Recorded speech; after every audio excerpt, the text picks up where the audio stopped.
Welcome to Crosswords, the podcast about practical Christianity. What does it look like to walk in Jesus' footsteps? How do I live in a culture hostile to godliness? These are questions that we'll answer on each podcast as we get our heart and mind on Jesus. All scriptures quoted are from the New International Version. You can follow me on Twitter at kingdom_saint. Walk with the Lord today and be a blessing. Good afternoon, brothers and sisters. Good to see all of you this fine afternoon. I wanted to thank the church in general. We have filled, as you can see in the back, 29 boxes to go to our brethren in Merida, and they are extremely grateful. I'm very thankful for you all and your generosity in doing such a thing for these brethren who have such a difficult time finding things in Venezuela, even with money. So that's why we send them material things.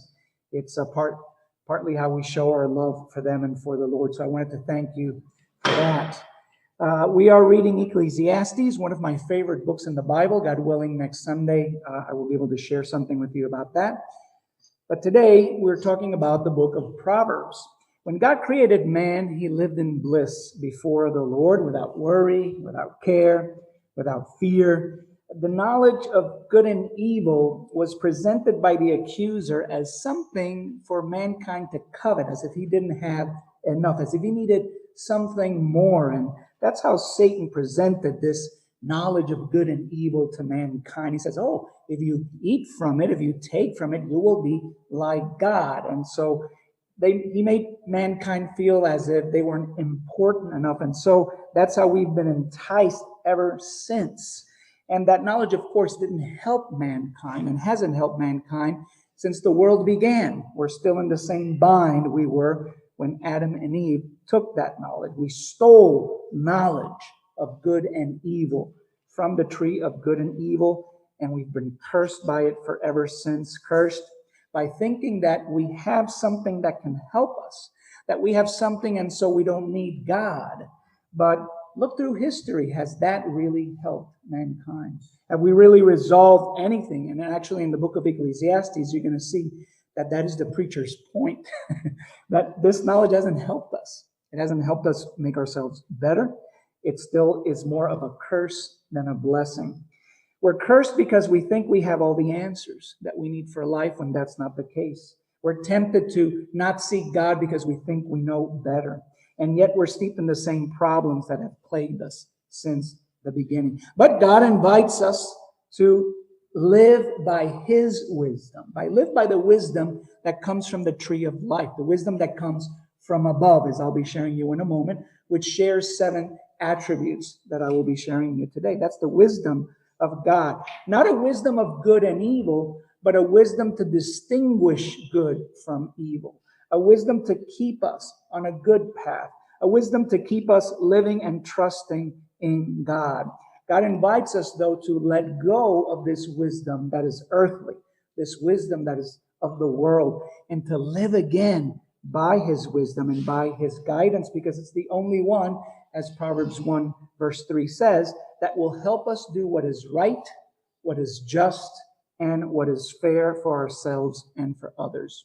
So in thinking about the book of Proverbs, I was thinking of a good way to present this to the church, because the book of Proverbs has a lot of different proverbs in it. It's almost 1,000 proverbs in it, and some of them seem disconnected. And so I thought about perhaps providing a roadmap for you so that you know how to use the book to the best of your advantage, but not just Proverbs, but the books of wisdom in general. There are 4 main books of wisdom. Unfortunately, we're not going to read one of them in our reading calendar. We're actually not reading the book of Song of Solomon. I was surprised by that. It's one of my favorite books. But we're not going to be reading it this year. But I promise that perhaps sometime next year I will do a little sermon on the book of Song of Solomon, because I think it's worthwhile. But we do have some books of wisdom here. We already read one of them, Job. We read Proverbs last week, and Proverbs is the general sayings of the wise, the Proverbs of Solomon, son of David, king of Israel, for gaining wisdom and instruction, for understanding. So these are words that you find repeated throughout Proverbs. Wisdom, instruction, understanding, prudence. All of these will help you. If you look in a dictionary, look at the meaning of what those words mean. They're going to help you greatly understand what Solomon is writing about. That word wisdom is found 41 times in the book of Proverbs. And wisdom really is like a skill. Wisdom in the Hebrew is something like a skill. In other words, it's not something that everybody just has or is born with. It's not like knowledge. Anybody can learn something, but not everybody attains wisdom. It's like a skill, knowing how to use the knowledge. Here in Proverbs 1, 3, and 4, it says, for receiving instruction in prudent behavior, doing what is right, just, and fair. So the book has a purpose. This wisdom that God gives us through Proverbs is towards a particular purpose so that we can be prudent in our behavior. And he repeats that word again in verse 4, for giving prudence to those who are simple. That's us. Knowledge and discretion to the young, because young people don't have enough experience. And so they could be aided by getting a little bit of prudence and wisdom from this book so that they can end up doing what is right, what is just, and what is fair. And this is the kind of wisdom that parents want to teach their children. And if the children are wise and listen to their parents, they'll end up listening to the Lord. The world is lost. The world is lost with all this knowledge of good and evil bundled up together, confused about what teaching is right, what teaching is just, what teaching is fair, because the world doesn't make those distinctions. But the Word of God does. These kinds of things can only be ascertained from the Lord so that we can learn how to do what is right, just, and fair. We come to Ecclesiastes and Song of Solomon. I'm only going to say a little bit about them because next week we're going to talk a little bit more about Ecclesiastes. But how do they differ from the Proverbs? Well, the Proverbs are general sayings of the wise. Ecclesiastes deals with the exceptions of that. Ecclesiastes is this kind of wisdom, but from a man who's actually lived a lot longer. At the end of his life, Solomon writes Ecclesiastes when he's a little older, when he has had time to ruminate a little more about the wisdom God has given him, and he's lived long enough to see, oh gosh, there's a lot of exceptions that come in life. And what do these mean for us? So we'll get to that in time. And Song of Solomon is all about the wisdom of taming passion, the passion of lust and sexual desires, because you need a lot of wisdom in order to know how to tame that and let that guide you the right way so you can end up doing what is right for that. So it's a frequently overlooked book, but I think extremely important in each generation to understand. So let's go back to Proverbs. And in Proverbs, we find the foundation of wisdom. Like I said, I'm going to give you kind of like a roadmap to Proverbs, to kind of understanding and see how it's put together. It does have an organization. It's quite wonderful to see how it's organized. But Solomon does say here, the fear of the Lord is the beginning of wisdom. So in the first chapter, Solomon lays some foundations for this wisdom. And the principal foundation is the fear of God. If you want to know something, or if you want to know what is worthwhile, because there's a lot of things to know that are not worth your time.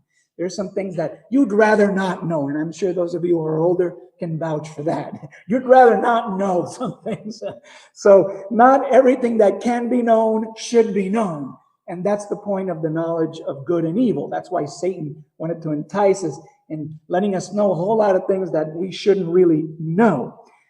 So he says the fear of God is the beginning of knowledge. And that's the premise of the entire book of Proverbs. It all begins with a healthy respect and recognition for who God is. The attitude that acknowledges that we don't know anything, that we don't understand, and that we need guidance, that we have no intrinsic wisdom or knowledge when it comes to moral uprightness, but we need to derive that from the Lord. Because the heart is wicked and sick, as I shared with you last time.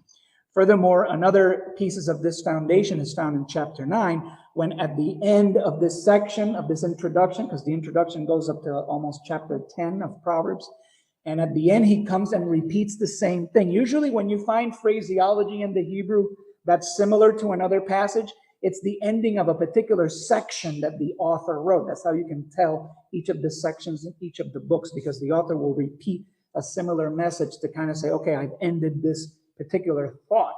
And so at the end of the introduction, we see the same thing repeated, but this time it's slightly a little different. The fear of the Lord is the beginning of wisdom, and knowledge of the Holy One is understanding. So at this point, Solomon says, if you want to know something, know God, know about God. He is worthwhile to get to know, and to fear him now will come wisdom for you from that kind of knowledge.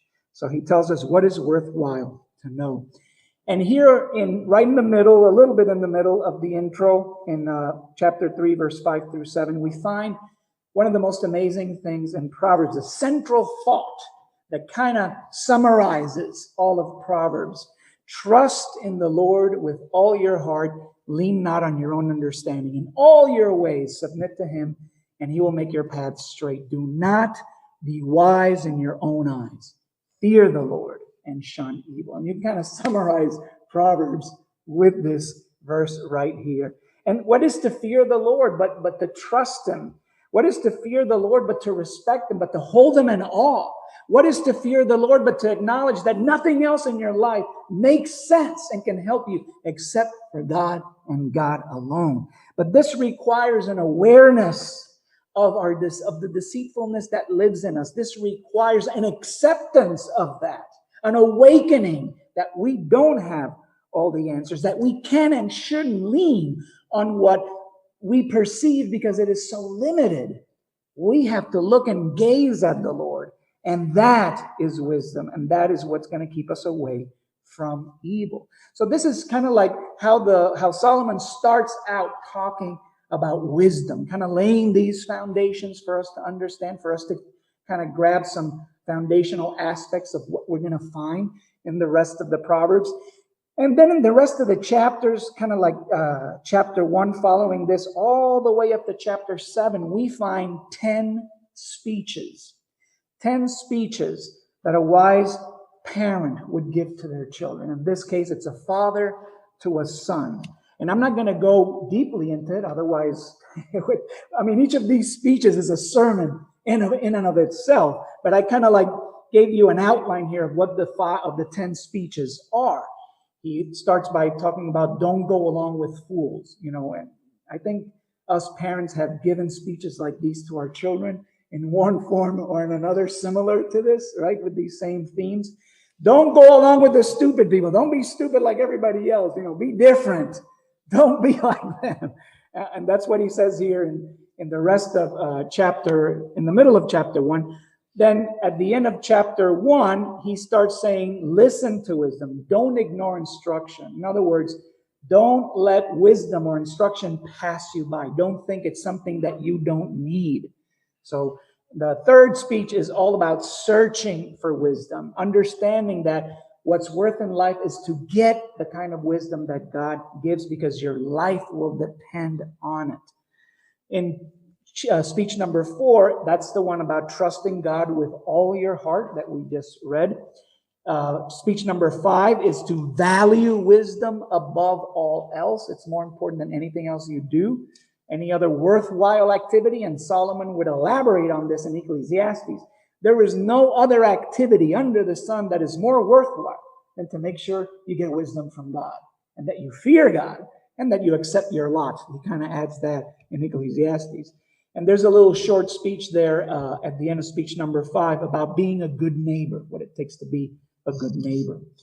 In speech number 6, he again emphasizes get wisdom at all costs. And he specifies this time, don't turn to the left, don't turn to the right. There are some things that might seem like wisdom to you, but they're going to deviate you to the right. And that there are some things that seem like wisdom, but that they're going to deviate you to the left. But wisdom is a package deal. Wisdom is not bits and pieces of knowledge that are unrelated. Wisdom is the skill. That's what wisdom means in Hebrew, the skill of being able to put together knowledge to make it work for you. You can give a monkey a screwdriver, a wrench, and a pair of pliers, and he's not going to be able to do anything with it, will he? But in the hands of a skillful person, these different tools can accomplish many different things. And that is what wisdom is. And we need to get wisdom, but we get it by practice and by being guided by the right kind of knowledge. And so now in the next few speeches, they're all warnings. It says, okay, I told you generally what wisdom is. Now let me warn you what things to stay away from. And if you notice, most of these warnings have to do with the passionate nature of the heart, which is what Song of Solomon is about. No wonder he wrote a whole book about it. The passions. Practical warnings, he says here in chapter 8, about enabling. We're tempted to enable other people. He says, don't be an enabler. He says, don't be lazy either.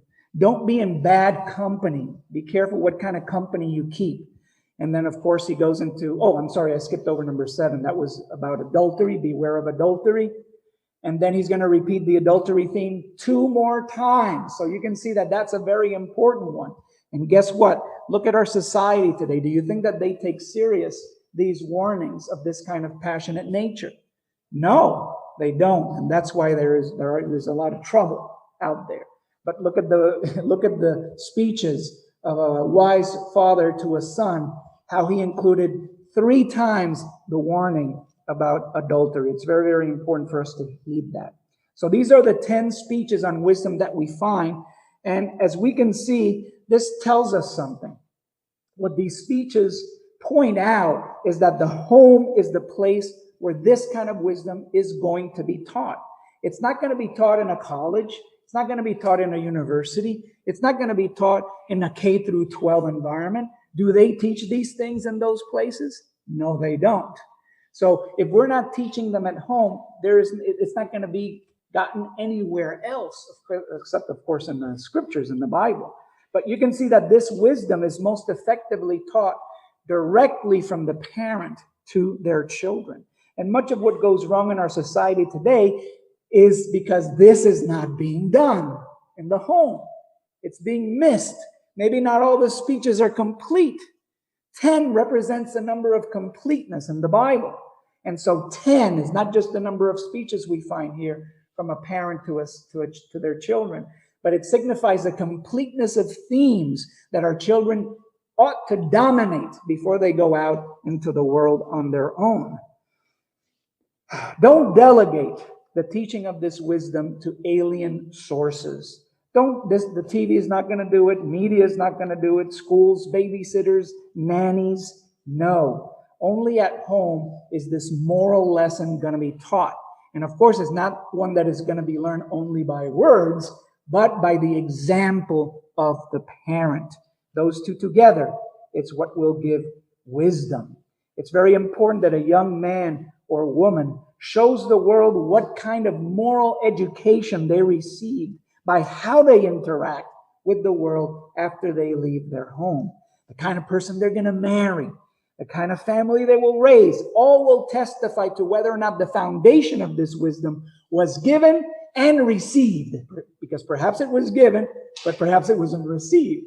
But if it is given and received, they will show it by the things that they will do. And Deuteronomy chimes in on this. We've touched on this a few times when we did Deuteronomy. Moses says, these commandments I give you today are to be on your hearts. Impress them on your children. Talk about them when you sit at home, when you walk along the road, when you lie down, when you get up. Tie them as symbols on your hands. Bind them on your foreheads. Write them on the doorframe. So you can see Moses is telling us here how to impress these things, this wisdom of God on our children. How are we to do it? He says by talking about them, by tying them, by binding them as symbols. And I shared with you last time, how do we do that? How do we tie the commandments or God's word? How do we bind them onto us? And you can use many things in your house to do that. The example I gave you last time is when we were younger, all of us, my children were younger, we had this family crest activity that we had to do with the Dynamic Family Workshop.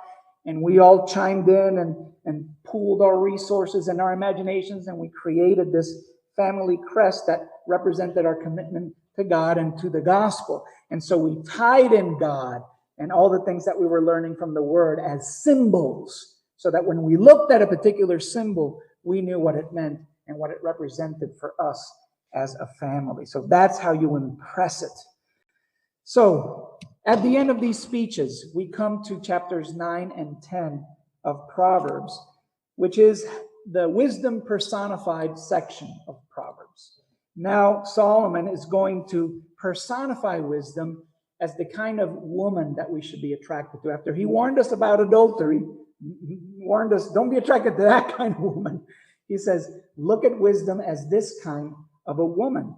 And right there in verse 1, we see that he says, wisdom has built her house. She has set up its 7 pillars. So I got curious about what the 7 pillars of wisdom are.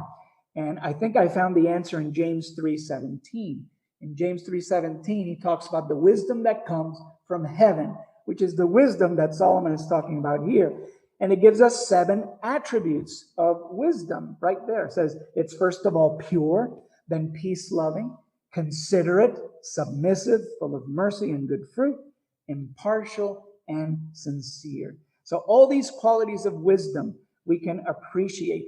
You know that you are acting in wisdom. You know if wisdom is actually developing as a skill in you when all that you do by it is of a pure nature. It's not duplicitous. It's not adulterated. There's no deception in it. Once you add deception to something, once you try to do something in your life that involves some kind of deception, it's not wisdom from heaven. Because wisdom is first of all pure. So that's how we know when it's godly wisdom that we're acting with. It is peaceful, meaning that it doesn't force somebody to do something. It doesn't harass. It doesn't intimidate. It doesn't bully. If you have to find yourself trying to intimidate somebody or bullying somebody, it's not the wisdom that comes from heaven. It's worldly wisdom. It's the wisdom that we stole, that Adam and Eve stole. Wisdom is also gentle. It's considerate. What does that mean? That means it's pleasant. It leaves people feeling pleasant about their interaction with you. It leaves a pleasant aroma. Proverbs 3:17 will say, her ways, speaking about wisdom, are pleasant ways, and all her paths are peace. How beautiful. Because that's the next quality. It is peaceful. Wisdom is peaceful. Also, it is submissive, meaning it never steps over you. It is deferent. It is respectful. It is meek. So if you're not doing things with that attitude, it's not the wisdom that comes from above. You can see how these qualities, these pillars, guide us as to whether or not we are practicing wisdom or we're leaning on our own understanding. That's how you detect the difference. Pillar number 5, wisdom is merciful and productive. It's interesting how he put those two together. He tied them together. It's merciful and productive. I think what this means is that wisdom always gives opportunities. And in order for you to give opportunities to people, to give them another chance, you have to be what? Merciful. You have to be merciful. In order to help people be productive, you have to be merciful. Otherwise, you try to cut their feet from under them. It forgives all wrongs. It gives a second. It gives a third chance. It looks to help people engage. That's what the wisdom from heaven does. If I'm looking to help somebody, I'm not going to try to put them down. No, I'm going to give them another chance. And I'm going to help them find the productivity of the wisdom that comes from above so that they can stand on their own 2 feet. Proverbs chapter 3, verse 13 and 14 will say, blessed are those who find wisdom, those who gain understanding, for she is more profitable than silver and yields better returns than gold. Wisdom is productive, more productive than material possessions. Pillar number 6 speaks of how wisdom is impartial, meaning there is no prejudice in wisdom. Wisdom doesn't recognize your race, your gender, your economic status.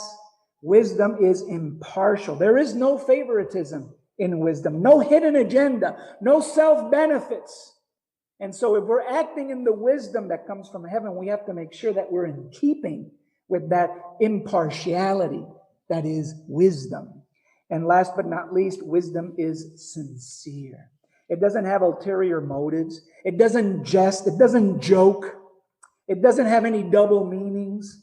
It doesn't try to outsmart you. That's not what wisdom does.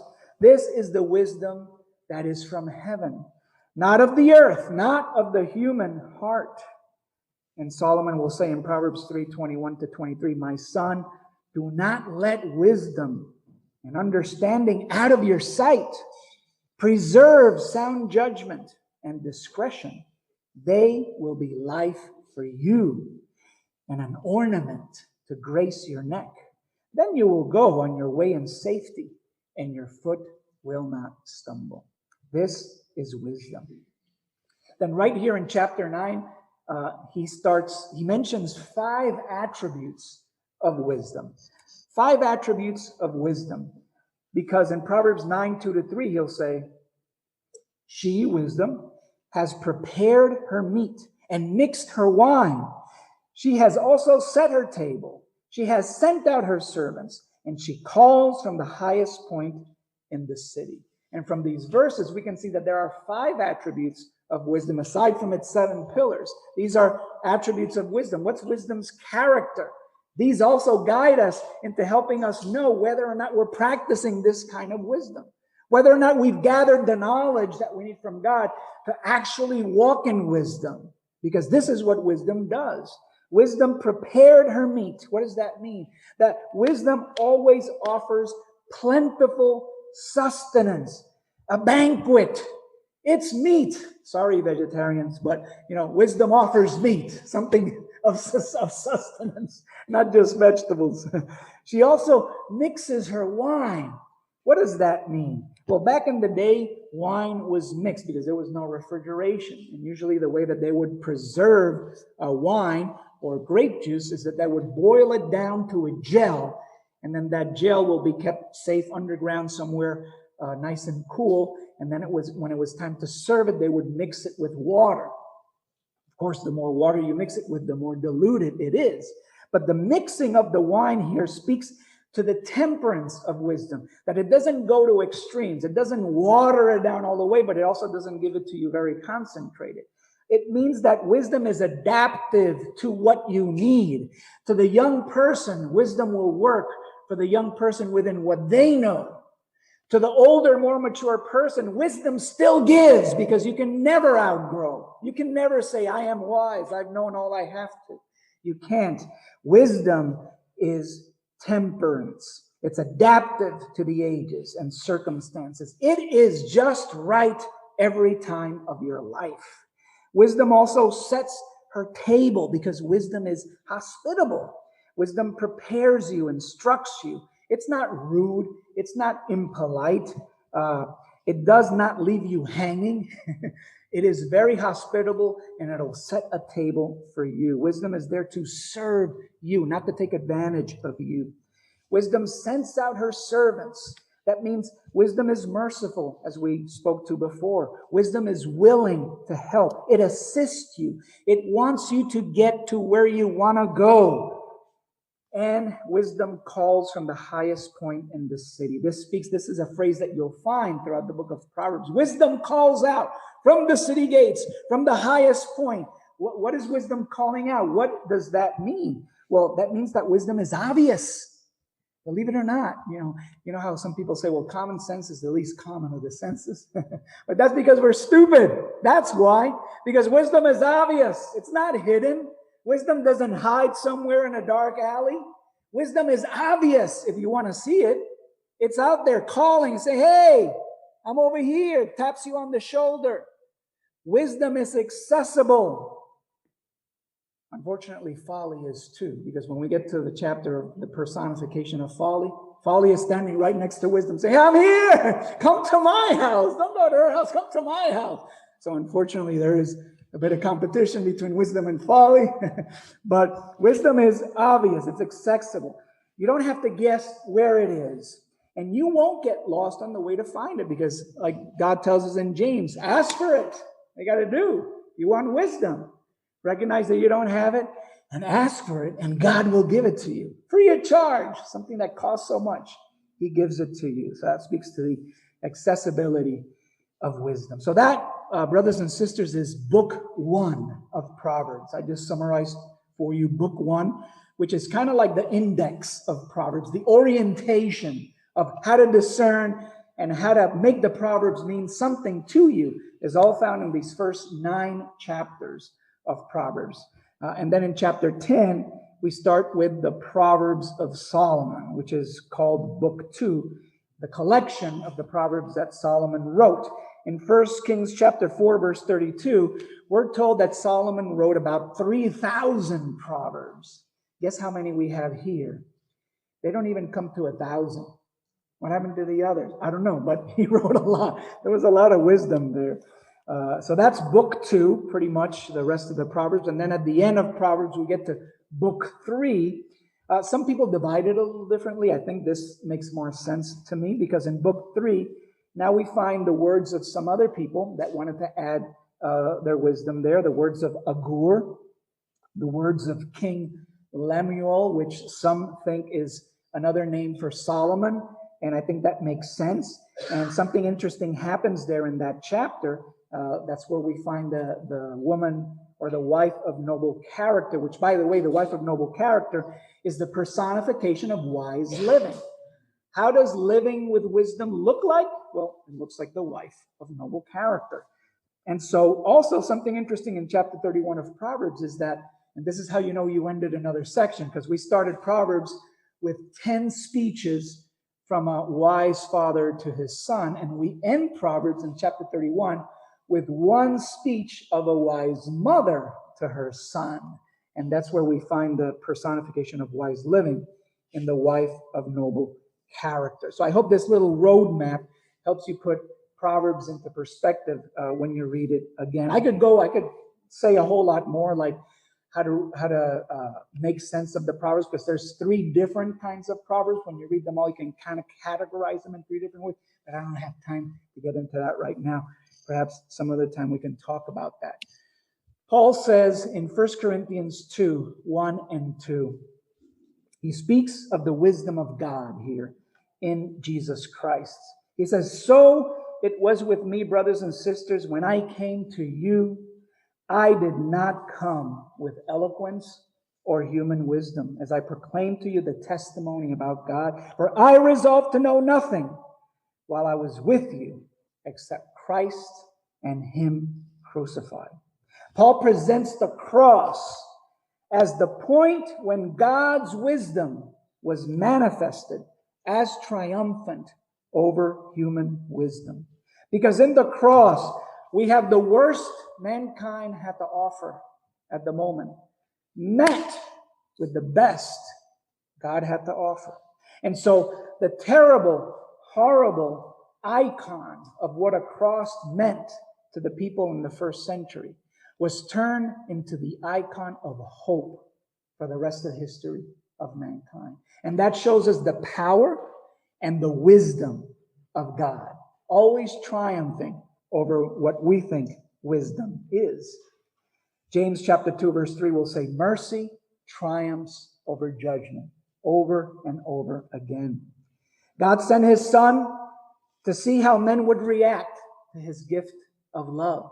Actually, Jesus even told us a parable about it, parable of the workers in the vineyard, where the owner said, maybe if I send them my son, I'll affect them a little more. Maybe it'll be more intimate. Maybe they'll relent. But it didn't happen that way. God full of hope, hoping in mankind. Mankind shows it's not worth hoping in mankind because they'll give us their worst, usually, not their best. And that's what they did. But by God's wisdom, the very act that they did to Jesus unpacked the mercy and the wisdom of God in light of the foolishness of mankind. And that is the gospel. And that's why we call the gospel the wisdom and the power of God. And why Paul said, look, I could have come with you with philosophies and all these nice and eloquent thoughts, because Paul was very learned, wasn't he? He was a lawyer. But Paul realized that all that he knew, what does he consider it? He tells the Philippians, caca. That's what all I know is. Compared to the unsurmountable wisdom and knowledge of Christ. Right? And I think Solomon would have agreed with him. So now in the gospel, if we really are seeking the wisdom of God in the gospel, and if we recognize it, because wisdom calls aloud, it shouts out, And if you're simple, that's okay. It's okay to be simple. That means stupid. But it's not okay to be a fool. The simple person recognizes, I need wisdom. And they'll humble themselves and get it. But the fool will not consider it, would pass it by. And so we don't want to be the fools. In the Proverbs, we see the wise or the righteous usually contrasted with the fools. But sometimes it talks about the simple. And the simple people, we were all simple at one point. But you don't have to be remaining simple. So if we agree, if we recognize God's wisdom and recognize that we could do something about it, God invites us now to die to that wisdom, to not lean on our own understanding, and to be born again in Christ Jesus. And that is how it is so brilliant. And I love what Paul would say here, which I'm going to read to you in a little bit, that, God highlights our own folly because we think that we're so wise and we look for the wise arguments and for the wise things, and we think we're like the Greeks still. We value wisdom above all, and our colleagues in our universities testify to that. Unfortunately, we're turning into a nation that's more about the media even now than it is about knowledge, so that says even worse. But no matter what we turn to, God decides to save us with a little foolishness. I love that. Instead of trying to present to us something so grand and so wise, He presents us something very meek. He presents us something that we would call foolishness. But by God's foolishness, we become saved and become wiser than man's wisdom. So I love the paradoxical nature of the gospel when He expresses it that way. And that's what he says in 1 Corinthians 1:18. The message of the cross is foolishness to those who are perishing, to the fool, to the one who doesn't like wisdom. But to us the simple, to us who recognize the truth, who are being saved, we see it as the power of God. And this says a lot about the cross, because remember what Paul says, I resolved to know nothing while I was with you except Jesus and Him crucified. This tells us something about the kind of message that we need to be delivering. Crossless Christianity has no power and has no wisdom. Because all of the wisdom and the power of God are in the message of the gospel, in the cross of Christ.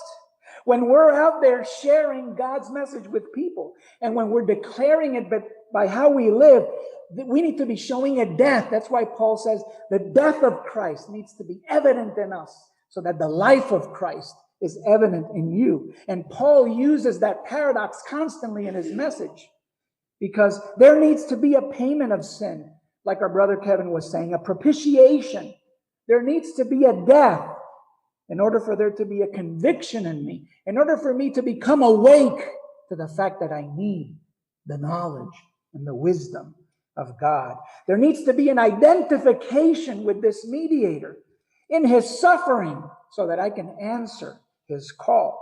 Crossless Christianity cannot compete with worldly wisdom, because then it just becomes another philosophy. It just becomes another club on earth to be a part of. Crossless Christianity is what we try to promote when we don't speak the gospel, when all we do is try to invite people to church, or try to sell ourselves or present ourselves as a nice fellowship or a club. To take the cross out, we're nothing more than a nice club competing with the Boy Scouts or the Girl Scouts, perhaps. Yeah, the gospel sounds foolish to the world, but that's our trademark. That's our trademark.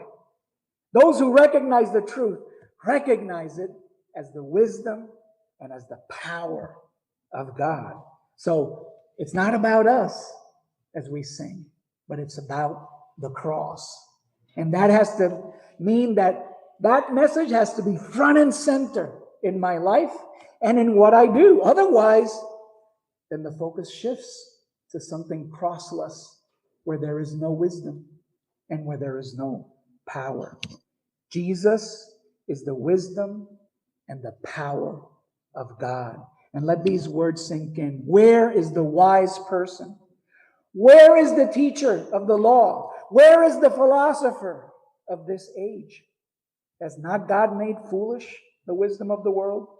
For since in the wisdom of God, the world through its wisdom did not know him, God was pleased through the foolishness of what was preached to save those who believe. Jews demand signs, Greeks and us look for wisdom, but we preach Christ crucified, a stumbling block to Jews and foolishness to Gentiles. But to those whom God has called, both Jews and Greeks, Christ, the power of God and the wisdom of God. Have a good afternoon.